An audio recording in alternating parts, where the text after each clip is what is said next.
Joyeux Sukkot, Chag Sameach. À l'époque, lorsqu'il y avait le temple, les soirs de la fête de Sukkot, les nuits de Sukkot étaient extrêmement joyeuses. Il y avait les Lévim qui se mettaient sur les 15 marches devant Char Nicanor, devant la porte de Nicanor.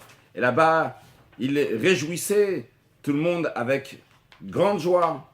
Et puis, il y avait tous les Juifs qui étaient là-bas, qui dansaient, qui chantaient. Il y avait les femmes d'un côté, les hommes d'un autre côté. Tout cela, c'était une préparation. Lorsque ça arrivait le matin, on allait puiser de l'eau. On allait puiser de l'eau du Sheloach. On a ici une image, juste pour imager. Donc, ce qu'on voit ici, donc le Kohen, comment il va ramasser, il va puiser de l'eau. Ou Shaftem Maim Bessas, on va puiser de l'eau du Sheloach. C'était fait à la suite donc des grands chants et de la musique donc, qu'il y avait pendant toute la nuit dans le temple sur ces 15 marches-là. Et à la suite de ça, les Lévim allaient avec ces instruments de musique, les Kohanim sonnaient de la trompette et tous ensemble ils allaient puiser de l'eau. Et pour cette occasion-là, il y avait une très très grande joie.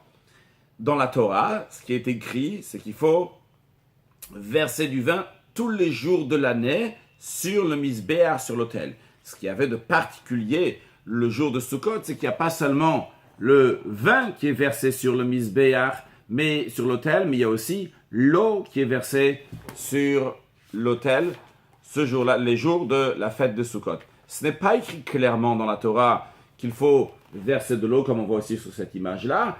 Ce qui est écrit dans la Torah, c'est le vin. Mais ça, qu'il faut verser de l'eau, ça on apprend dans Torah Shebe'al Peh, dans la Torah orale.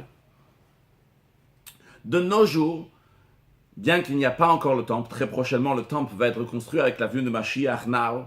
Mais en attendant, on se réjouit aussi pendant tous les soirs de la fête de Sukkot, en faisant une grande joie, en dansant, chantant, etc. Et chaque soir, on a encore plus de joie vu qu'on a un nouveau invité dans la Soukha. Et comme on l'a déjà dit dans les cours précédents, qu'en vérité, chaque soir, il y a tous les invités qui viennent. Seulement que chaque soir, il y a un invité qui est en tête. Donc, on rentre ce soir dans le 4e jour de la fête de Sukkot. Et l'invité du 4e jour de Sukkot, il y a l'invité du Zohar, c'est Moshe Rabbeinu. Et l'invité chassidique, c'est le 2e rabbi de Chabad, Rabbi Dover, le Admour Haemtsaï. Il faut trouver un point commun, comment les deux, ils nous rajoutent encore plus dans la joie particulière de ce soir, parce que chaque soir, il faut rajouter encore plus de joie dans Simchat Bet HaShoev, dans cette joie dans laquelle vous allez aller danser, chanter, se réjouir, etc. pendant toute cette journée, commençons donc par la nuit de Sukkot, parce que déjà Sukkot de manière générale, il faut être joyeux, et particulièrement donc Simchat Bet HaShoev, dans cette grande joie. La Gemara, elle raconte, c'est dans la Mishnah, que lorsque le Kohen versait de l'eau, comme on a vu sur l'image, eh bien, on lui disait « Hag beyadecha » lève tes mains. Pourquoi on lui disait « lève tes mains » Parce que on voulait être sûr qu'il verse bien dans le sefel, dans le vase qui était fait pour ça, pour verser l'eau, et qui ne va pas verser ailleurs. Qu'est-ce que ça veut dire verser ailleurs? À l'époque, il y avait des gens qui s'appelaient des tzdoki. Tzdoki, c'est des élèves de quelqu'un qui s'appelle tzadok, qui ne croyaient pas à la Torah orale, mais que à la Torah écrite. Et donc ces élèves s'appellent un tzdoki ou tzdokim au pluriel. Et eux, ils disaient que ça n'existe pas. La Torah ne dit pas qu'il faut verser de l'eau sur le misbéach, sur l'autel. C'est la raison pour laquelle, qu'est-ce qu'il a fait ce tzdoki? Il a pris l'eau et il a versé sur ses pieds. Qu'est-ce qui s'est passé à ce moment-là dans le temple? La Mishnah nous dit Urgamu kol ha'am be'etogem, qu'ils ont lapidé tout le peuple avec leur étrog, leur cédra, ils l'ont lancé sur ce Kohen. Ils l'ont lapidé avec un étrog. Alors il faut comprendre pourquoi il a versé spécialement sur le pied. Pourquoi on emploie l'expression de lapider? En principe, c'est avec des pierres qu'on lapide. C'est quoi cette expression tout le peuple? Et pourquoi spécialement ils ont lancé le étrog plutôt que quelque chose d'autre? L'explication est la suivante. Ce Kohen, qui était tzdoki, il voulait dire, vous dites que c'est intelligent de faire une telle chose, mais moi je vous dis c'est nul ce que vous faites. C'est lié avec les pieds. C'est bête. Il n'y a pas besoin de cette eau-là. C'est inventé. On va le jeter sur les pieds.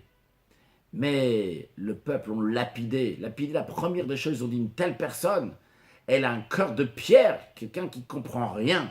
Il croit que Dieu est capable de donner une Torah écrite sans les explications à Moshe Rabbeinu. Il a un cœur de pierre, cette personne-là.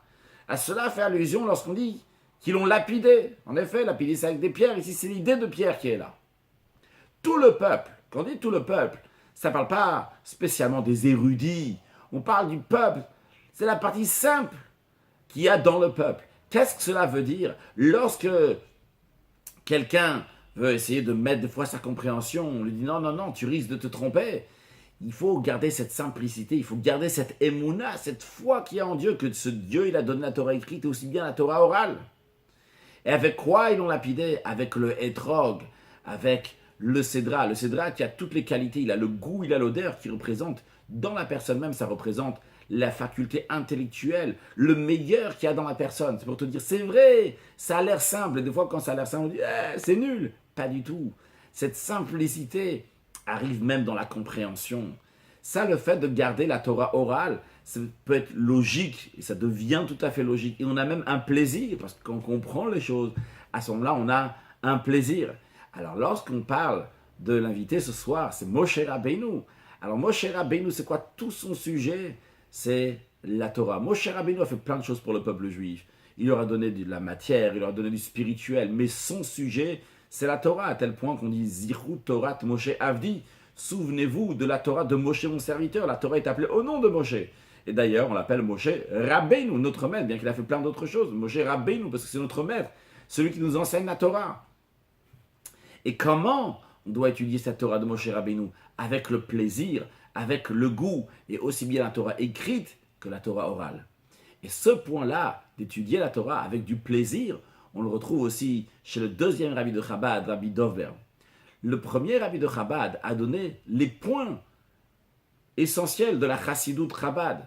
Mais son fils, le Admour HaEmtsaï, Rabbi Dovber, a développé cela à tel point qu'on appelle ses écrits de Chassidut lui-même, le Rabbi Dovber, on l'appelle Rechovot Anar, comme un fleuve. Une source d'eau, c'est le premier rabbi de Chabad. Une source, il y a des gouttes comme ça qui sortent. Mais après son fils, il y a Rechovot Anar, il y a une largesse du fleuve. Le fleuve est très très large, c'est-à-dire qu'on comprend bien les choses. Et comme on peut voir dans ses manuscrits, dans ses écrits, dans ses discours, comment des choses que son père a dit, chez lui, c'est beaucoup, beaucoup plus développé.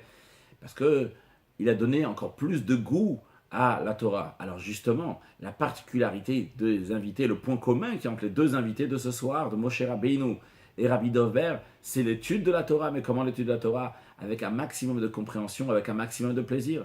Et ça nous donne encore plus de force, encore plus d'énergie, pour ajouter dans la joie de Simchat Bet HaShoeva, se réjouir énormément jusqu'à qu'on mérite à une joie éternelle avec la venue de Mashiach Now.